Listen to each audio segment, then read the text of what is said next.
दोस्तों, होली के त्योहार को बुराई पर अच्छाई का जीत माना जाता है। बुराई पर अच्छाई का त्योहार बताया जाता है, पर्व बताया जाता है।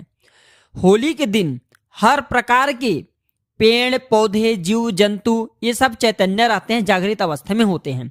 दोस्तों, दम है तो होली के दिन रात 12 बजे इस पौधे को छूकर आ जाना है। छप्पड़ फाड़ धन बरसेगा। दुनिया के कोई व्यक्ति आपको धनवान बनने से नहीं रोक पाएगा।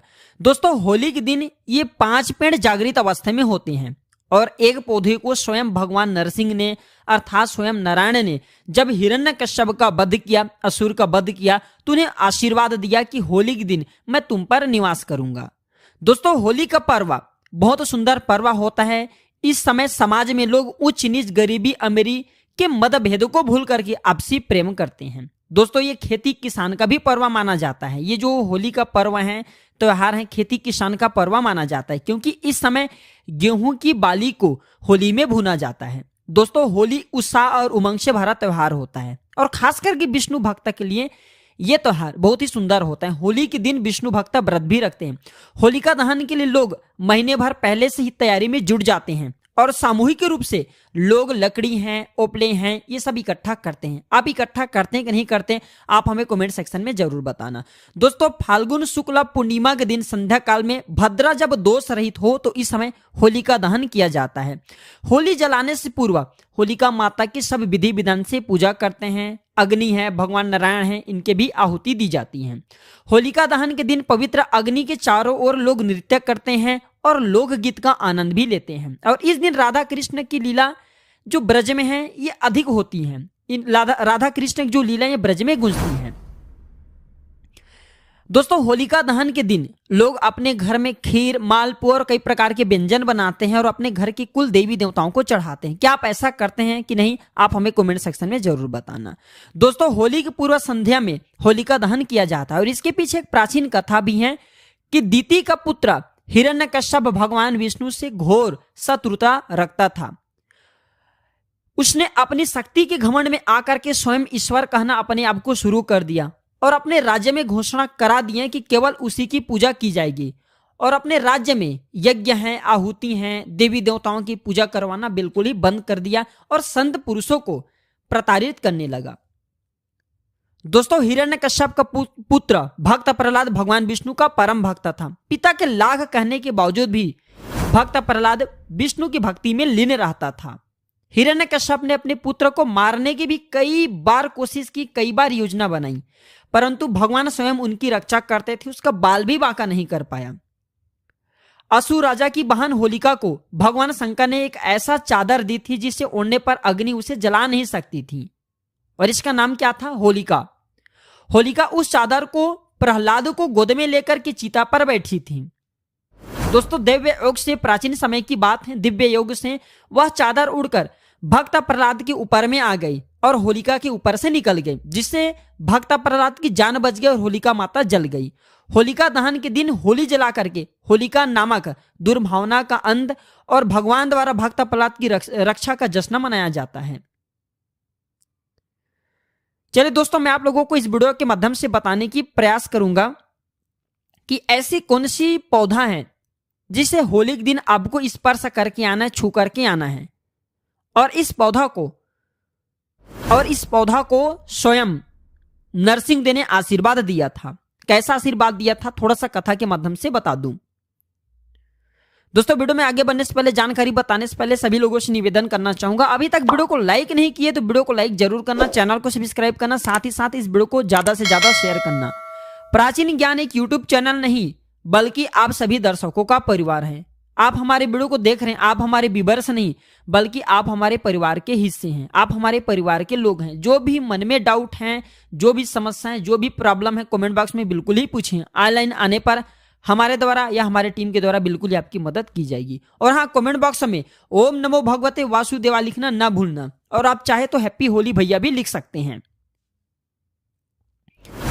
तो दोस्तों, जिस पौधे की मैं बारे में बताने जा रहा हूं, इस पौधे को स्वयं नरसिंह ने आशीर्वाद दिया था। जब भगवान नरसिंह हिरण्यकश्यप को मार दिए तो देखिए, असुर रूपी हिरण्यकश्यप को मारने के बाद, क्योंकि भगवान ने नाखून के माध्यम से हिरण्यकश्यप को नरसिंह देव ने मारा था और भगवान नरसिंह जी के नाखून में हिरण्यकश्यप को मारने के बाद असुर रूपी रक्त उनके हाथ में बहुत ही खुजली करने लगे। जब असुर रूपी रक्त उनके हाथ में खुजली करने लगे, प्रभु नरसिंह के हाथ में खुजली करने लगे, तो नरसिंह जी ने अपने खुजली को शांत करने के लिए एक वृक्ष है जिस वृक्ष पर अपने नाखून को गाड़ दिए।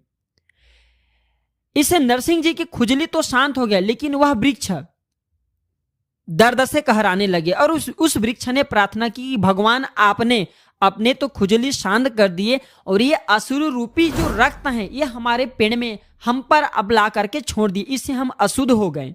और हे प्रभु, आपने जो नाखून गाड़े हैं इसके पीड़ा हमें दिन प्रतिदिन सताएंगे, हमें इनकी पीड़ा सहन नहीं हो रही है। प्रभु आप हमें इन पीड़ा से मुक्ति दिलाएं। इस प्रकार से प्रार्थना करने पर उस वृक्ष की जब प्रार्थना हुई तो भगवान नरसिंह ने उस वृक्ष को आशीर्वाद दिया कि हे वृक्ष, मैं तुम्हें आशीर्वाद देता हूं, जब भी होली का समय आएगा, होलिका के दिन और पूर्णिमा के दिन मैं तुम पर निवास करूंगा। और पूर्णिमा के दिन और होलिका के दिन जो होली जलाए जाए हैं, होलिका दिन, उस दिन इस वृक्ष पर स्वयं भगवान नरसिंह माता पद्मा के साथ में अर्थात माता लक्ष्मी जी के साथ में निवास करते हैं। दोस्तों ऐसा माना जाता है कि इस दिन अगर सच्चे मन से पूरे भाव के साथ इस वृक्ष से प्रार्थना किया जाए, इस वृक्ष से निवेदन किया जाए, तो ये आपके सभी प्रकार के पाप हैं, दोष हैं, कष्ट हैं, कला हैं, उसे समाप्त कर देंगे। लेकिन इस वृक्ष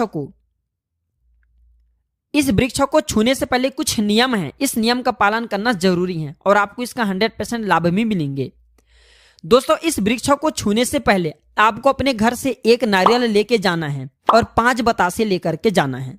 करना क्या है, आपको 5 बतासे लेना है और एक नारियल लेना है और एक लाल का कपड़ा लेना है। लाल की कपड़ा न मिल पाने पर आप जो है चुनरी भी ले सकते हैं।